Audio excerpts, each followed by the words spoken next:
Auren Sani Danja da Mansura Isa ya mutu, kamar yadda muka samu a wani shafin sada zumunta na Facebook. Babu aure tsakanina da Sani Danja, cewar Mansura Isa. Fitacciyar jarumar fina-finan Hausa ta Kannywood, Mansura Isa ta bayyana cewa a yanzu haka babu aure a tsakaninta da mijinta Sani Musa Danja, wanda yake fitaccen jarumi ne a masana'antar Kannywood, kamar yadda Dokin Karfe TV ta rawaito. Mansura Isa ta bayyana hakan ne a shafinta na Instagram minti guda kafin ta goge rubutun. A zantawar da muka yi da mijin nata, Sani Danja, ta wayar salula, mun tambaye shi shin gaskiya ne sun rabu da matarsa Mansura Isa, sai ya amsa da cewa ku je ku tambaye ta tunda ita ta rubuta, cewar Sani Danja.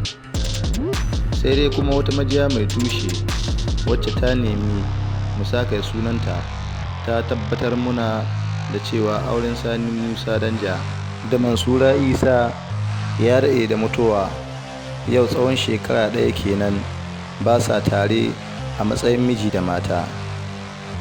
Sani Danja da Mansura Isa fitaccen jarumai ne masu tashi a masana'antar Kannywood, waɗanda suka yi aure irin na soyayya tsawon kusan shekaru 10 da suka gabata. Yanzu haka suna da 'ya'ya 4, mace 1 da maza 3, waɗanda suka haifa tare kafin su kai ga datsa igiyar auren da ke tsakaninsu.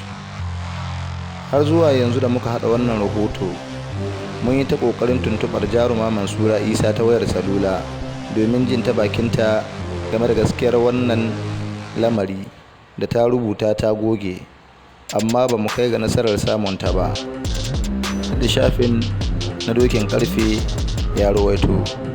Sai dai a namu binciken mun gano cewa akwai ƙamshin gaskiya a cikin wannan al'amari saboda wasu dalilai. A binciken da muka yi mun gano cewa babu hoton jaruma Mansura Isa ko ɗaya a shafin sada zumunta na Instagram na Sani Danja, haka ita ma babu nata a shafin na Sani Danja.